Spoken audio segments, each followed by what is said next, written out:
ماں کی گرمی تھی اور ہاسٹل میں خاموشی کاٹ کھانے کو آتی تھی۔ چلتے چلتے میں ایک کمرے کے پاس رک گئی کیونکہ وہاں سے رونے کی آوازیں سنائی دے رہی تھی۔ چھٹیوں کی وجہ سے زیادہ تر ہاسٹل خالی تھے۔ پہلے سوچا چھوڑیے تمہیں کیا، پھر دل نے کہا شاید وہ تکلیف میں مبتلا ہو۔ میں نے دستک دی، اتنے میں ایک لڑکی نکلی، اس کی آنکھیں سوجی ہوئی تھی۔ اس نے پوچھا جی آپ کون؟ میں نے کہا او ہو میری بہن، سارے سوال دروازے میں ہی کرو گی یا اندر آنے کا بھی کہو گی؟ اس نے راستہ چھوڑ دیا۔ مجھے سمجھ نہیں آ رہی تھی بات کہاں سے شروع کروں۔ میں نے اس کا نام پوچھا تو اس نے نسرین بتایا۔ میں نے کہا کہ آپ سوچ رہی ہوں گی کہ میں کون ہوں۔ یقین مانیے مجھے آپ کے رونے نے مجبور کیا کہ میں آپ سے پوچھوں کہ آپ کو کیا مسئلہ ہے۔ مجھے کوئی حق تو نہیں ہے، درد بتانے سے ختم تو نہیں ہوتا مگر کم ضرور ہو جاتا ہے۔ کچھ دیر نسرین نے مجھے دیکھا، پھر اپنی کہانی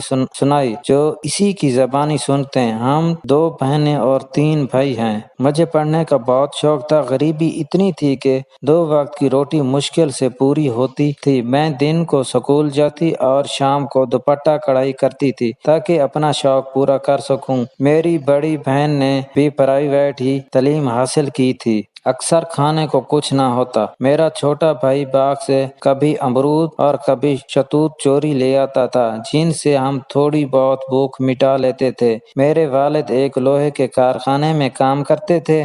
ایک دن ان پر گرم لوہا گرا اور وہ معذور ہو گئے۔ میٹرک کرنے کے بعد مجھے کالج جانے کا شوق تھا کیونکہ ایک قابل طالبہ تھی۔ میرے شوق کو دیکھتے ہوئے میرے ماموں نے مجھے پڑھانے کی حامی بھر لی تھی۔ میں اس کا خرچہ برداشت کروں گا۔ جن کی لگن سچی ہو خدا ان کی مدد ضرور کرتا ہے۔ میں نے پہلے ڈی کام پھر بی کام اچھے نمبروں سے پاس کیا۔ خدا کی رحمت تھی کہ میرے بڑے بھائی نے اپنی دکان کھول لی تھی۔ دن کے وقت ابو دکان پر ہوتے تھے اور رات کو بھائی ہوتے تھے۔ اسی طرح ہمارے حالات کافی بہتر ہو گئے اور اگر میں آج یونیورسٹی میں ہوں تو بھائی کی وجہ سے۔ میرے بھائی دکان کے ساتھ ساتھ ایک کارخانے میں بھی کام کرتے تھے۔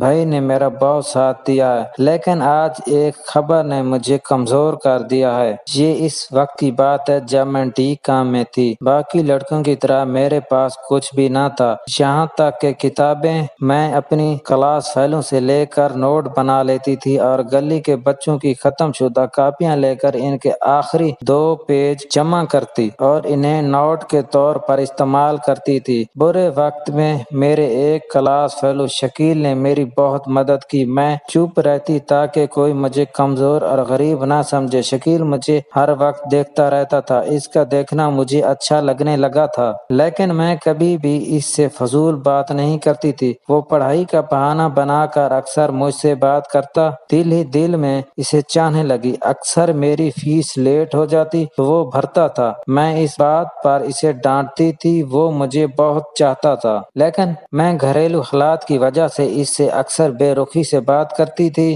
تاکہ وہ ہٹ جائے، لیکن اس نے میرے گھر کا سارا پتہ لگوایا اور میری ہر مدد کرتا تھا لیکن میرے سخت لہجے کی وجہ سے وہ میرا خیال بھی رکھتا۔ جب تک میں گھر نہیں پہنچ جاتی وہ باڈی گارڈ کی طرح میرے پیچھے رہتا تھا۔ انسان جب مصیبتوں میں گرا ہو تو ذرا سی کیئر ملے تو بہت بڑی بہار لگتی ہے۔ ایک دن بہت تیز بارش تھی، میں بہت بھیگ چکی تھی۔ اتنے میں شکیل نے گاڑی میرے پاس لا کر روک دی۔ میں نے سنی انسنی کر دی۔ اس نے غصے میں مجھے گاڑی میں ڈالا۔ میں نے رونا شروع کر دیا۔ اس نے تھوڑے ویرانے میں گاڑی روک دی اور جب میں نے دیکھا تو اس کی آنکھوں میں آنسو تھے۔ میں نے کہا خدا کے لیے شکیل اب مجھے چھوڑ دو۔ اس نے کہا چھوڑ دوں گا، تمہاری بے رخی اب مجھ سے اور برداشت نہیں ہوتی۔ 4 سال کوئی کم عرصہ نہیں ہوتا۔ اگر مجھ میں کوئی کمی ہے تو بتاؤ، کیوں مجھے تکلیف دیتی ہو؟ میں نے کہا میں تم سے نفرت کرتی ہوں۔ اس نے کہا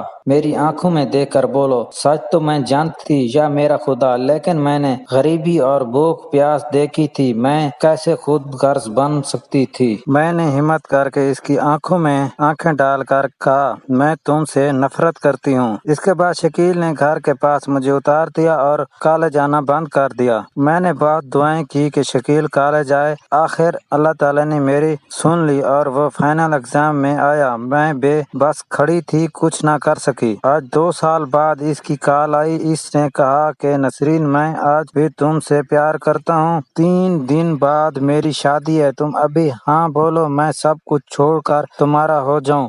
لیکن آج بھی میں مجبور ہوں۔ شکیل کو دل تو دے دیا تھا، مگر ماں باپ بہن بھائیوں کو وہ سب کچھ دینا چاہتی تھی جو مجھے نہیں ملا تھا۔ عورت مجبور ہوتی ہے، بے وفا نہیں۔ کیا نسرین نے ٹھیک کیا یا نہیں، یہ فیصلہ آپ سب دوستوں پہ چھوڑتی ہوں۔ ضرور آگاہ کرنا، اپنی رائے دیں۔